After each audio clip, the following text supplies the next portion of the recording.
Join Town Pump's Pump It Up Rewards Plus program and never pay full price for fuel again. Save 5 cents on every gallon every day at any Town Pump across Montana. Plus, earn and redeem points on your favorite in-store items to get free stuff with our clubs. Stop in and pick up a rewards card. Download the Pump It Up Rewards Plus app today. Or visit townpump.com/rewards to register and start saving. Town Pump. Right down the road. Pump it up. Oh, yeah. All right, great to be back on a Monday. Looking forward, but obviously reflecting on last Saturday night. Really felt good as we walked off the field that night about how we performed. But I think coming in watching the film yesterday, like any game, there's things to correct. There's opportunities that that we missed, opportunities that they missed. But ultimately, I thought our guys played, extremely hard, extremely physical.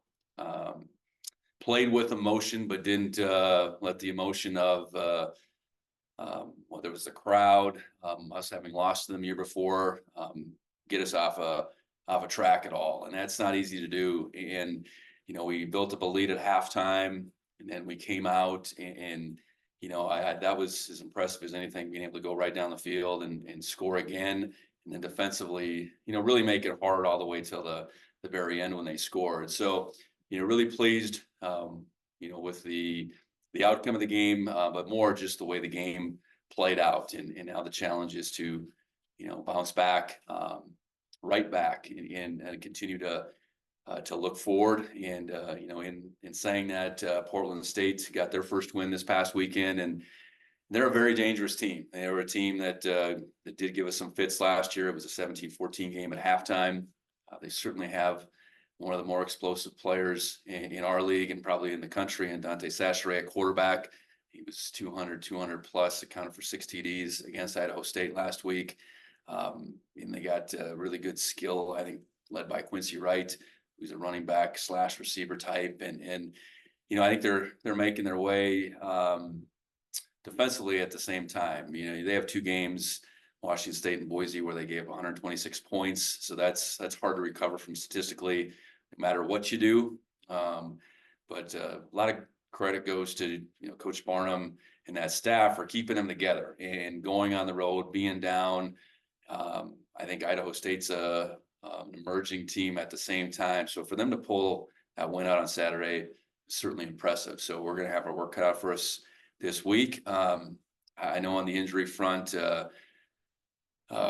we're hoping for good news on Danny, but we didn't get that. So Danny will be out for the remainder of the season, unfortunately. And, I guess if you're going to go out, what a way to go out. The play that he made, at the tail end of the half, and us being able to add points to that game, and how he played, up to this point this season was significant. So big shoes to fill there. Bryce Grebe has been gaining some traction, obviously, playing more and more as the season has gone along. So Bryce will have to step up. But ultimately, Neil Daly more than anybody that his role will continue to grow. And Neil, I think, has himself continued to emerge, probably more on the practice field, but as he's gotten game opportunities as we've gone through the season. It was great to see Drew Polidor back. So I think we do move full force ahead with Drew. Thought he played really well in the opportunity that he got. Julius Davis, I think, is there, so we plan on taking him with this weekend, and see where that goes. And I know Justice Perkins is probably right around the corner, not this week, but he even had a helmet out there today, so making progress on that front. So with that, I'll open up for questions. I was wondering if you had an update on Caden as well. Oh, Caden is out for the season as well. So yeah, and that was sometimes the Saturday, Sunday, Monday, and when the news comes about. But yeah, we've had 3 weeks in a row with a starter suffering ACL, and that's where we're at right now. So really feel bad for those 3 individuals, Blake, Caden, and Danny, and really, those guys will all stay in it. They'll all stay, in their role within those rooms. In particular, Blake and Danny as seniors, and I hate to see their seasons cut short, though. You mentioned Sachere. You've seen him and Craig this offense before, but what kind of stands out on Sachere so far this season? Well, he's just a tremendous athlete, and I think his ability to make quick decisions and make positive plays, the unscripted in his game is significant. In saying that, the unscripted is really hard to practice for. It's really hard to replicate in practice. And he's throwing the ball well. And they, beyond throwing the ball to Craig, I mean, they have 3 receivers that are more than dangerous. So, they do a lot of the same things we do with Tommy as far as zone read, power read type plays. So getting him out in the perimeter is something that we got to account for. I know there are 2 touchdowns in the first half were both him. I think we're both quarterback design runs. We got loose, and once he gets loose, he might be going the distance, and he did that a couple times on Saturday, and of the both varieties, the run and he probably scrambled for more yards, honestly, on Saturday than the design run piece. So, we got to be really disciplined, and you got to be able to stay in coverage, because he does, he's going to make throws scramble wise too. It doesn't just turn into runs. So he's really going to test us, and test our scheme, test our ability to play within the scheme, test our ability to tackle. He was hard to tackle last year at times too. Defensively, I guess anything that sticks out about that? Well, they're multiple. I will say that I think a pretty active front. Obviously you look at the numbers, it's not like they've lit the world on fire, but just 2 weeks ago against Davis, Davis was coming off their win against Idaho. Davis goes up there and they really defended Davis well. Ultimately, it came down to that final play. But I thought on that day, they really took Davis's running game and made it hard.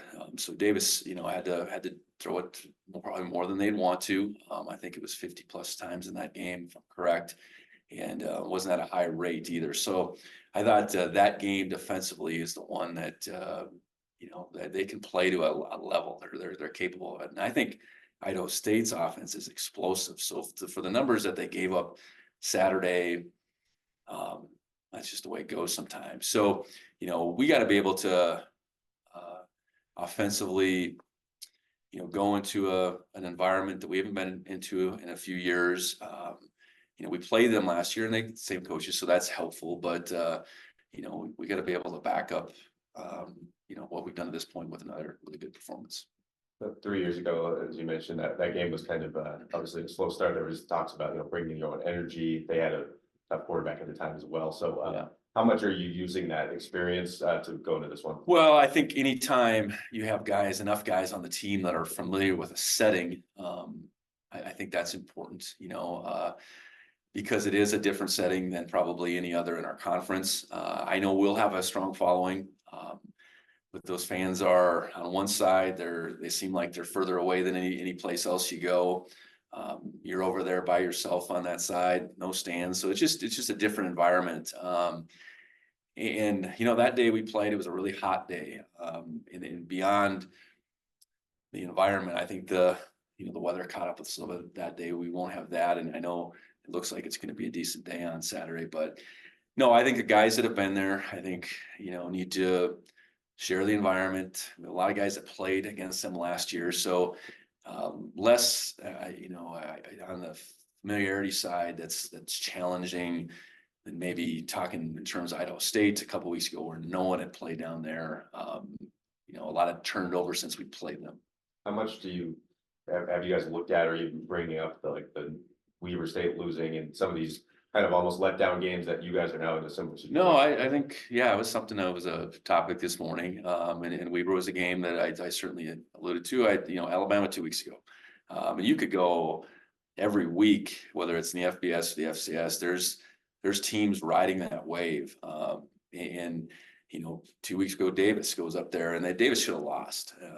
The way that the end of the game played out. I'm not saying just the last play, but Portland State had a chance to put that away. So, like we've talked about, our consistency and our preparation needs to be determined by our ability to get better, not what we not what the outside world perceives of a matchup or anything like that. And our guys have done a good job of that to this point, but this is another, test in that regard. Bob Daly, what has he done? Anything specifically that he's done that has kind of been especially important to how the defense has played so far? Yeah, I think a couple things. Our staff, Bobby and Sean leading the charge, I think we've gotten more creative on third down. We've been able to present different looks and leverage our strengths week in, week out. And I think beyond that, I think going back to January, making the change that we did, returning 4 coaches, adding Jody to the mix, I think it's been a really galvanized group since then. And that's a credit to the relationships that Bobby and Sean, Bap, Nick, John Baptiste, and Brian Shepard have all built with those players, because anytime you change, it's not the most comfortable thing for a player, whether the outside world thinks it is or not. So, those guys, I think right from the beginning in January, really, again, brought this group together. Adding Jody, I think Jody's been a real asset for a lot of reasons. And we've played really hard. We've played, very consistent. It's not that we haven't had our flaws, but we've overcome those. And really, that first group, I don't know exactly what our numbers would be, but they would be pretty significant as far as playing the defense we want to play. Wherever we're at in 16 points per game, and I just looking at the quarters, what we've been able to do in first halves of games has been, what you want. And in that game you mentioned stopping the run. How much of that is just the winning kind of line of scrimmage, and what kind of maybe schematically was really effective as well? Yeah, I think it's winning line of scrimmage, not getting knocked back, I guess, and then guys being where they were supposed to. The 4th and 2, they ran the same consecutive play 2 times in a row. It was a 3rd and 3 that got to a 4th and 1. So obviously they got 2 yards the time before. We had a couple guys win their one-on-ones on that 4th down. Idaho counts on being able to get some gadgets home. Their reverse, it was a loss of yards for them. So just plays like that, and I thought we tackled really well. And getting a guy like Drew back, and Drew can do things probably that other guys on our team can't. So like even his first play, him running the alley and making that tackle for a loss or right at the line of scrimmage, significant. So I think those plays against the run were all kinds, but it was guys doing their job at a really high rate, and we made them more one-dimensional than they would like to be. And anytime you can do that, whatever that dimension might be, you're on a track. You mentioned Drew right there, but just him being able to kind of step in and make an immediate impact, I guess, how big is that for this defense? Well, the timing with Caden going down, I think was significant. Obviously, we weren't counting on that. Caden's position flexibility would have presented some other opportunities for us, but that's not the world we lived in. So, Drew being able to go out there, and we were conscious of there being maybe some rust for him. But again, I would imagine that first play did so much for him, having that opportunity for him. And that's probably his calling card right there, being able to cover that ground, have a ball carry going lateral and being able to knock it down. So, that was a good springboard for him. And it's not to say, I think we still feel really good where Taki's at as well. So, the continued development of that group while we've had 3 injuries between Brock Steele, Blake Stillwell now, and Caden. That depth that we talked a lot about at the beginning of the season, thankful we had that, and we've continued to build it. Big Sky Breakdown, proudly presented by the Bobcat Collective at Montana State. The Bobcat Collective is the NIL collective that serves Montana State University student athletes. The collective has partnered with Montana State to connect fans, alumni, businesses, and local nonprofits with Montana State student athletes. Opportunities through the collective allow student athletes to earn compensation while serving the greater Montana State University community. Sign up now for memberships and enjoy automatic entry into raffles for free tickets while supporting the bright minds at Montana State. They have have multiple different membership tiers, and you can also be a one-time supporter, and you can also business partner or corporate supporter. Visit bobcatcollective.com for more. Yeah, I guess how much did injuries dictate his timeline? I guess was Idaho always maybe that time for Drew to come back? I guess what that. Yeah, I think it was always a reasonable mark for him. And I think I mentioned it here. He'd been practicing and building up for really 3 weeks, and that's step by step. That's going from individual to then,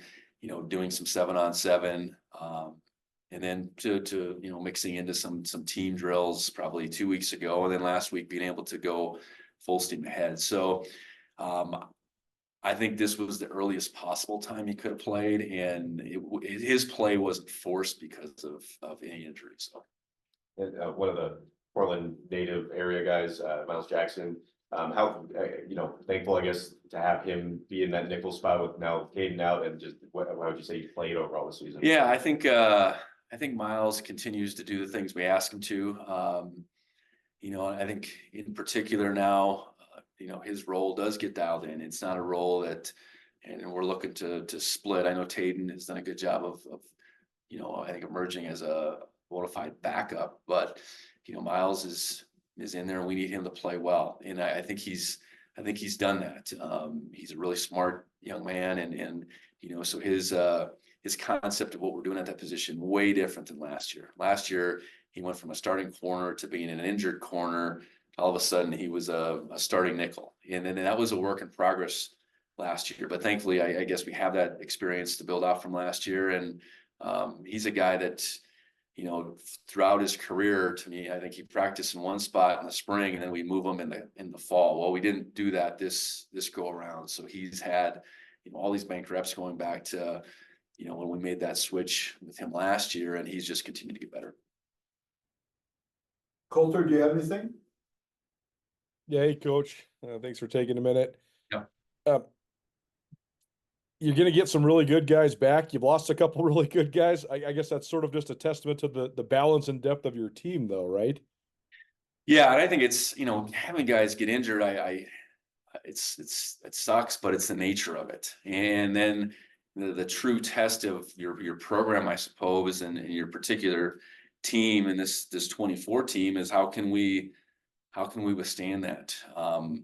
Can the next guy that goes in there play with the level of confidence and then execution that we need, so we don't have a drop off? Continuing, on either side of the ball, to be as thoughtful and creative as we can to extend our depth. We have a number of guys that have position flexibility on both sides of the football, and continuing to have those discussions about what does that mean. And that's even in talking linebacker wise. Okay, Neil Daly, does he have the flexibility to play both spots? And thankfully, we feel like he does. He's been practicing at both of them, both the mic and the wheel, because there's differences to what we ask those two positions to do. So, because Danny was really that guy that was the flex guy for us to this point. So, to your point, it's part of it. It is great to have a guy like Drew, who is a high caliber player coming back, ultimately getting Julius back,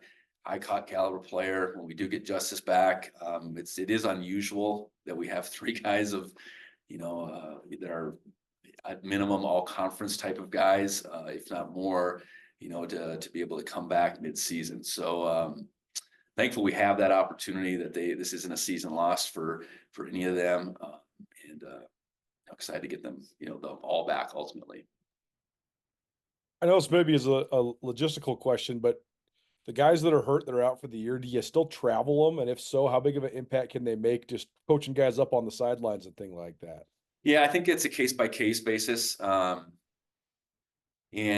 typically we don't have a hard travel limit in the conference necessarily, but there's budgets and such that do limit you. So yeah, if we feel like a guy can bring value in particular, I have a position coach that would come and say, hey, if so-and-so can, be there on the trip, here's what he can do for us. Then I think it's a consideration. And we have done that some in the past. I know for a guy like Julius on his way back. Again, I think taking him on this trip as he's his readiness is getting there. I think that's logical. We'll see with Justice where he gets, but yeah, I think those seniors, those leaders, to have their presence, I think it's important at times. Paul Brott talked Saturday about Blake Schmidt being like his number one coach on the sidelines and telling him what he's doing well, telling him what he's, maybe not bringing it. You probably expect Danny to probably fill a similar role now just because he is such a motivational, inspirational guy. Yeah. I think Danny, of all our seniors, is the most vocal, and certainly I think would be the one on the defensive side, in part playing the linebacker position, but that would be that on the field too. So that being said, McCade will have to step up, not defer to anyone else at this point, but yeah, I suspect Blake, Danny, their investment is going to continue to be significant. And the guys that are replacing them, and also just to our team. They spent a lot of time in here, and what I don't want is that injury to be the end of it for them, because there's a lot more that they can give, and I hope there's a lot more they can get as this season continues.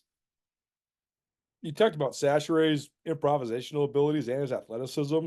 Coach Barney seems like he likes to draw some stuff up too that maybe is unorthodox. He's always been so good with all the formations. So how complex, or how complicated is it? Yeah, for them. So they're a game behind us as far as games in. Now they're actually 2, right? Because they didn't play the one game. So I think you certainly look at what you have there, but we got to go back in the archives a little bit too. So each and every year you play them, that list of whether it's tricks, gadgets, formations, that piles up. And all that being said, the creativity to see something new, I think is definitely a possibility. And then you got to be mindful of the timing. What has been the timing of their tricks and gadgets and all that kind of stuff. But ultimately, those plays for them are plays. They're not necessarily just tricks. I think they're well schemed up plays that within the course of a game they're going to find a place from. I know last year there was a double pass that we defended really well. And so it's going to pop up at some point, and our guys, they really test your discipline in all ways, whether it's how the quarterback plays or how far the scheme can get extended. I know Coach Barnum was really high on his fronts when I talked to him this summer, especially the defensive side. Do you see that show up on film? Yeah, I think that's one area as we've played them twice in my 3 years previous, that's where they jump out at you right away. They like most teams, they play a bunch of guys, but they have some real active, different types of bodies in there. I think the linebackers are fast the ball, tackle well.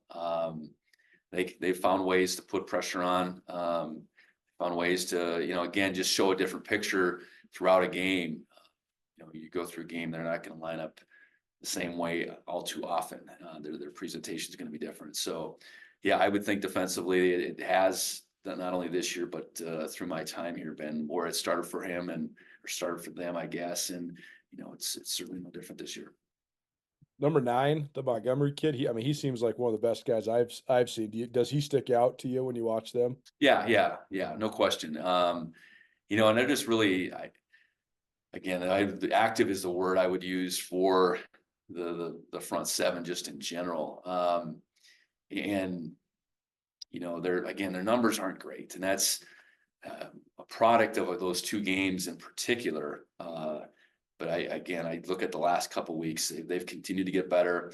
I know maybe different than this time last year, their health is in a different place. I know that really wore at them, and that was after we played them last year. They became a different team in that back half of the season. While they're to the midpoint or thereabouts, and they seem to be a lot healthier team. They're probably just a deeper team in general this year. So I think we're seeing a team that's getting better. Where that at this point in time last year, that wasn't the case because of all that had gone on injury wise for them. So we're going to get everything they got. I'm certain of that. Doing a little something on Paul Brott. Seems like he's playing really, really well. So where have you seen him grow just physically and mentally as well? Yeah, I think it's both.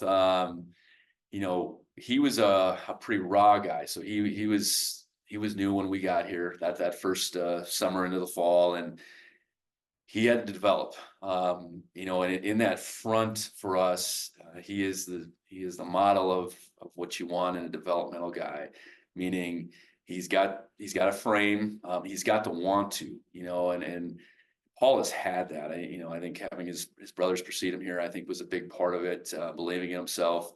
But he's gotten so much better, even athletically, as he's gotten bigger and stronger. And I think the mental side is he's matured quite a bit in these 3+ years. And it's his attention to detail, both on and off the field. That growth has been significant. So he's gone from a guy even last year, he missed a bunch of time, but he was a wild card. He'd make a flash and then he'd do something that was, kind of beyond the coaching, whether it was backdooring or whatever, and he's much more dialed in, I think, to the point where you look at him and he can be a real force. He can be a real disruptor on the inside. And obviously we asked those inside guys to do a lot of dirty work, a lot of unsung work, but he's a guy that, I think we feel like can make plays. And, with Blake being out, my anticipation that he's really taken on a leadership role too, as a guy that's been in the program, as a distinct knowledge of this program going on beyond his 4 years he's played, and a competitive guy that this team and this program means so much to him. Is a will you marry me in your future? Or maybe you do it all over again. Hi, I'm Brian Toon with Jewelry Design Center, inviting you to come see the largest selection of Will You Marry Me in the state of Montana. The brightest diamonds of every shape and size, unique settings built to last, and skilled jewelers on site offering free sizing and maintenance for life, because that's how long we want to be your jeweler. Jewelry Design Center in Missoula, on Brooks, across from the Montana Club.